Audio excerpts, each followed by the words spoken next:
Innal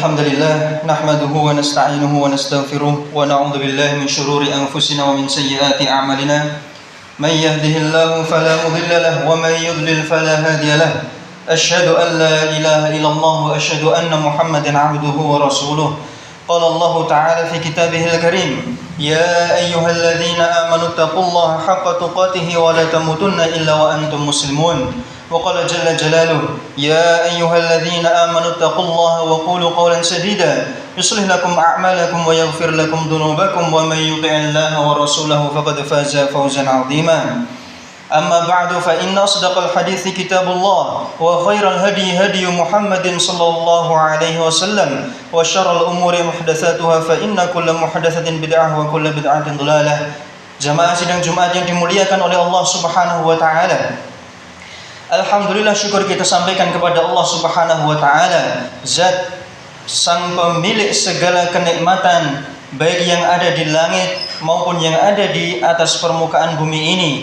Sang pemilik kenikmatan, sang penciptanya, sang pemberi dan sang penimbang. Manakah di antara makhluknya yang mendapatkan kenikmatan-kenikmatan? Siapa yang berhak dan siapa yang diuji dengan kenikmatan? Maka jamaah yang dimuliakan Allah Subhanahu wa taala, sebaik-baik manusia di antara kita adalah mereka yang senantiasa bisa melihat kenikmatan yang Allah berikan kepadanya, lalu dia bersyukur kepadanya dengan penuh kekhusyuan untuk beribadah kepada Allah Subhanahu wa taala. Salam dan salawat kita aturkan kepada junjungan besar kita Nabi Muhammad sallallahu alaihi wasallam, kepada istri, keluarga, sahabat, seluruh kaum muslimin yang senantiasa mengikuti jejak beliau, jejak para sahabat dalam mengamalkan agama ini. Mereka selalu melihat apa yang diajarkan, selalu melihat bagaimana cara dalam beribadah. Sesungguhnya mereka itulah yang orang-orang tersebut mendapatkan kemenangan di akhir perjalanan mereka, yaitu pertemuan dengan Nabi Muhammad sallallahu alaihi wasallam.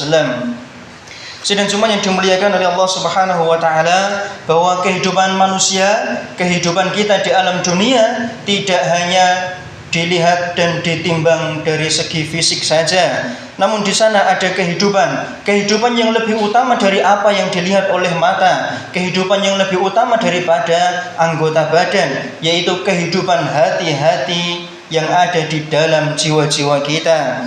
Hati merupakan pusat kehidupan manusia, merupakan rohani yang paling inti yang dimiliki oleh manusia.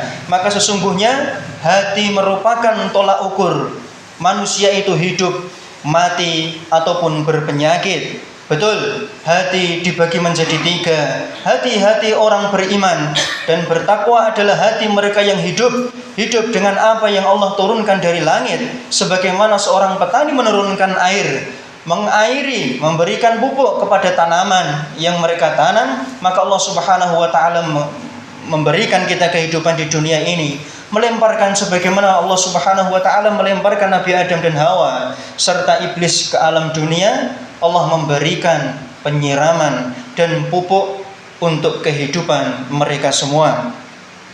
Allah Subhanahu wa taala lewat lisan Rasulnya Muhammad sallallahu alaihi wasallam dengan hadis yang diriwayatkan oleh Bukhari dan Muslim, sahih muttafaqun alaihi, ala wa inna fil jasadi mudghah idza salahat salahal jasadu kulluhu wa idza fasadal jasadu kulluhu ala wa hiya al-qalbu. Sesungguhnya di dalam jasad manusia, betul disebutkan jasad karena semuanya tidak akan bisa hidup kecuali dengan satu benda ini, yaitu sesuatu yang Rasulullah menggambarkan sebagai mudghah, segumpal darah yang jika dia baik maka seluruh anggota sisa badannya baik. Betul, jika hati baik maka tangan, mulut, lisan, pendengaran, penglihatan kita menjadi baik.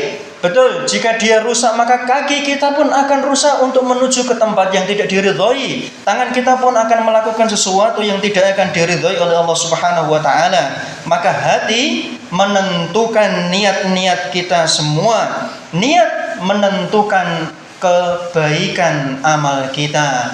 Jika hati baik, maka amal pun akan menjadi baik. Maka hati merupakan pangkal dari seluruh asas pondasi kehidupan. Betul, sesuatu yang tidak terlihat oleh mata kita, namun ternyata menentukan kelulusan kita, menentukan kemenangan kita, menentukan akhir daripada kehidupan kita. Jemaah yang dimuliakan Allah Subhanahu wa taala, bukankah hati merupakan tolak ukur manusia dikatakan sebagai orang yang beriman? Betul. Bagaimana mungkin kita mempercayai neraka dan surga? Bagaimana kita mempercayai keberadaan Allah Subhanahu wa taala? Bagaimana mungkin kita beriman kepada Nabi Muhammad sallallahu alaihi wasallam sedangkan mata kita tidak pernah melihat apa yang kita imani? Lalu apa yang membuat kita percaya? Betul, hatilah yang membuat kita beriman. Percaya dengan apa yang kita imani, yang tidak pernah jasad kita memegang bersalaman, berjalan bersama, duduk berdampingan, tidak pernah. Namun hati kitalah yang jujur terhadap apa yang kita imani. Maka seseorang dikatakan dia jujur adalah mereka dikala kesendirian, mereka berlaku jujur. Pedagang yang tidak curang dalam timbangannya, walaupun tidak ada orang yang tahu, namun dia jujur terhadap barang dagangannya. Bagaimana mungkin seorang dikatakan jujur seandainya seorang pejabat yang mereka memiliki jabatan-jabatan untuk mengurusi manusia, kaum muslimin secara umum keseluruhannya, tidak ada orang yang tahu, namun mereka jujur terhadap Allah Subhanahu wa taala. Hatinya menolak untuk berbohong, hatinya menolak untuk menerima sesuatu yang bukan merupakan haknya. Maka kejujuran adalah sesuatu timbangan yang tidak setiap orang memilikinya. Tidak setiap orang memiliki kejujuran karena ternyata di sana ada hati yang mati maupun hati yang sakit. Tanda-tanda hati yang hidup. Maka jamaah sidang Jumat dimuliakan Allah Subhanahu wa taala, maka kita perhatikan satu persatu apa yang akan khatib sampaikan. Apakah hati kita berada di dalam kehidupan ataukah justru sebaliknya di atas ujung tanduk kematian?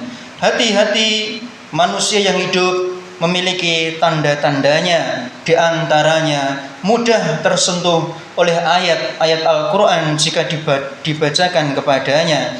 Mereka menyukai nasihat dan tidak menolak nasihat dari orang yang betul-betul jujur memberikan nasihat, mengingatkan kesalahan-kesalahan mereka. Mereka hati yang tetap berada mendudukkan diri mereka di dalam majelis-majelis ilmu. Hati mereka hidup. Betul, hati yang hidup adalah hati yang beringas, hati yang sehat, hati yang bisa berjalan menuju ke majelis ilmu. Karena sesungguhnya hati tidak ada makanan dan minuman kecuali dengan keilmuan.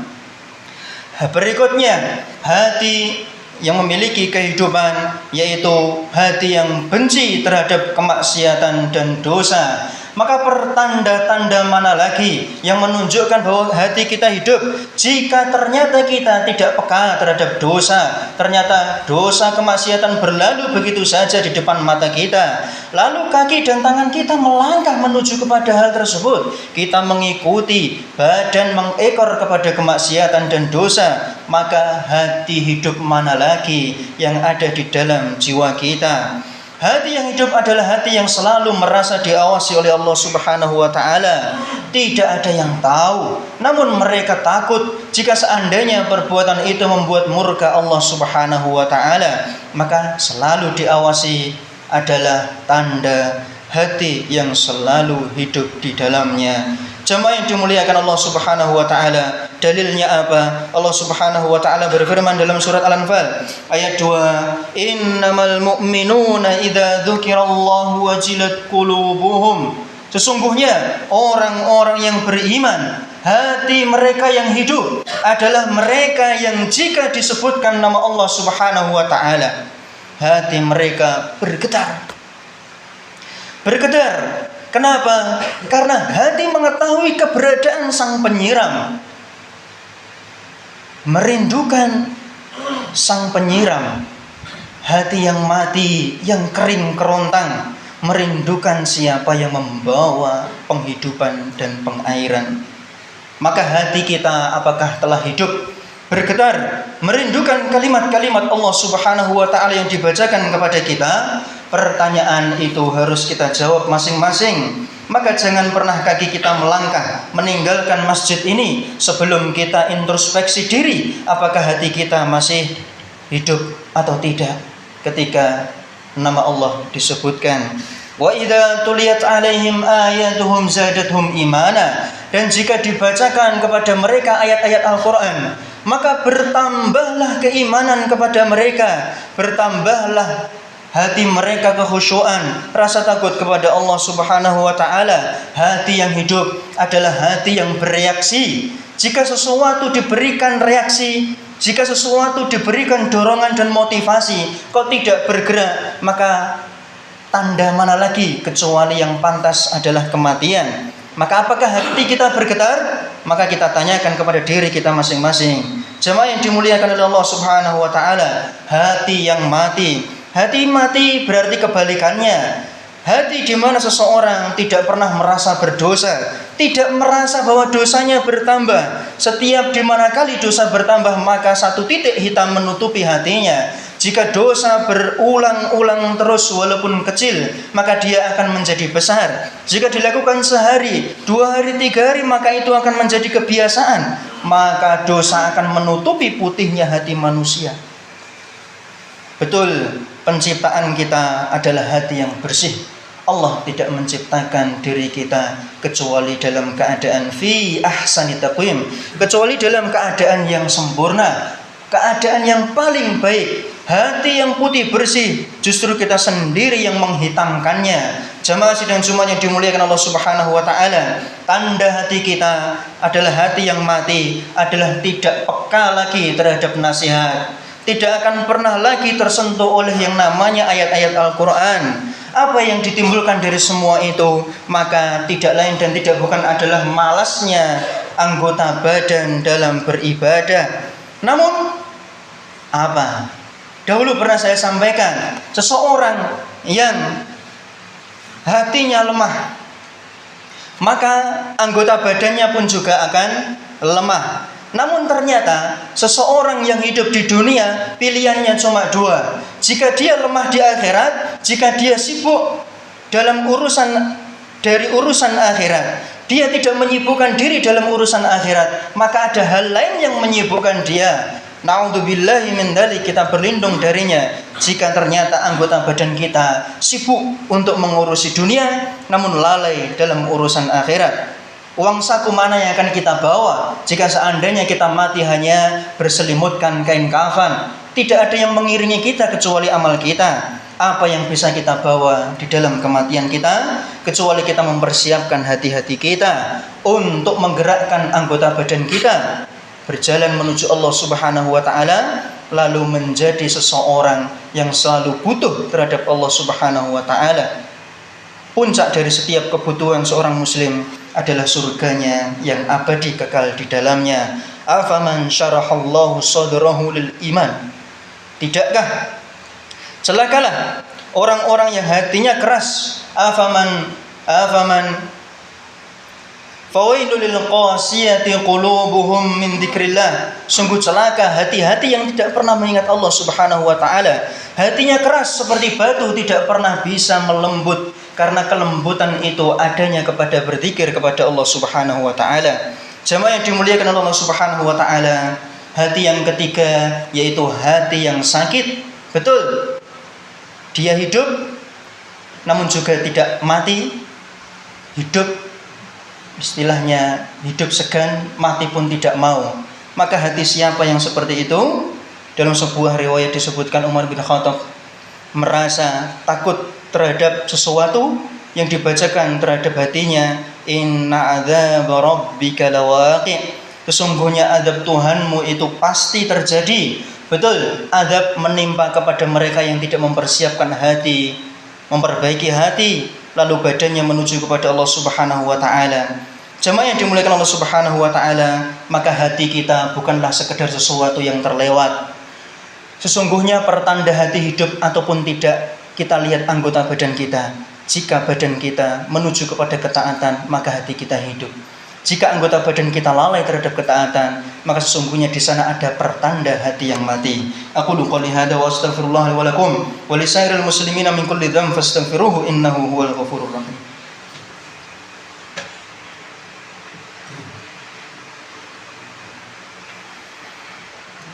Alhamdulillahirabbil alamin wassalatu wassalamu ala nabiyyina Muhammadin wa ala alihi wa ashabihi ajma'in. Jemaah, jika seandainya hati itu mati dan sakit perlu diobati, bagaimanakah cara kita menghidupkan hati kita? Yang pertama, perbanyak zikir. Karena zikir tidak perlu kita melihat mushaf Al-Quran. Zikir bisa dilakukan kita dalam perjalanan pulang kerja, berangkat kerja, dalam waktu yang senggang di sela-sela pekerjaan kita. Di antara yang bisa menghidupkan hati adalah membaca Al-Quran. Coba kita membeli dari sekian banyak uang yang kita miliki, kita membeli mushaf Al-Quran yang ada terjemahannya, kita letakkan di ruang tamu kita letakkan di samping tempat tidur kita letakkan di samping HP kita. Mudah-mudahan di suatu waktu selain kita membuka HP kita, Al-Quran itu kita juga membukanya. Maka kita membuka Al-Quran karena dia mampu menghidupkan hati-hati yang mati. Bergaulah dan milikilah teman dari orang-orang yang soleh. Bertanyalah kepadanya tentang ketaatan, maka sesungguhnya mereka mampu menunjukkan kepada apa yang mereka jalani sendiri. Rajinlah menghadiri majelis ilmu, mendengarkan nasihat-nasihat. Jika tidak bisa datang ke masjid, maka sesungguhnya HP akan dihisab apakah kita pernah membukanya untuk memperdalam keilmuan kita. Mari kita terus bertaubat, karena pertaubatan seorang hamba bisa menghapus dosa. Jika seandainya beratnya dosa telah hilang, maka insya Allah mudahnya ketaatan bisa dilakukan. Yang terakhir, tentu kita meninggalkan kemaksiatan. Namun kemaksiatan seperti apa yang ternyata itu banyak dilakukan?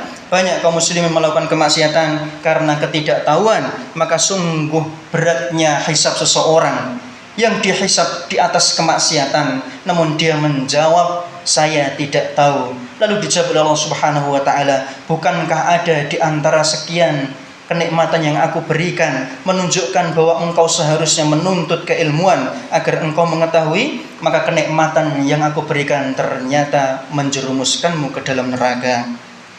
Inna Allah malaikatahu yusalluna ala nabi ya ayyuhalladzina amanu sallu alaihi wa sallimu taslima. Allahumma hamna birahmatika ya arhamar rahimin. Ya Hayy ya Qayyum birahmatika nastaghits. Aslih lana sya'nana kullahu wa la takilna ila anfusina tarfat 'ain. Rabbana zalamna anfusana wa illam taghfir lana wa tarhamna lanakunanna minal khasirin. Allahumma inna nas'aluka al-huda wat tuqa wal 'afafa wal ghina. Rabbana hab lana min azwajina wa dhurriyyatina qurrata a'yun waj'alna lil muttaqina imama. Rabbighfir lil mu'minina wal mu'minat wal muslimina wal muslimat al ahya'i minhum wal amwat. Rabbana atina fid dunya hasanah wa fil akhirati hasanah wa qina adzaban nar. Subhana rabbika rabbil izzati amma yasifun wa salamun alal mursalin walhamdulillahi rabbil alamin.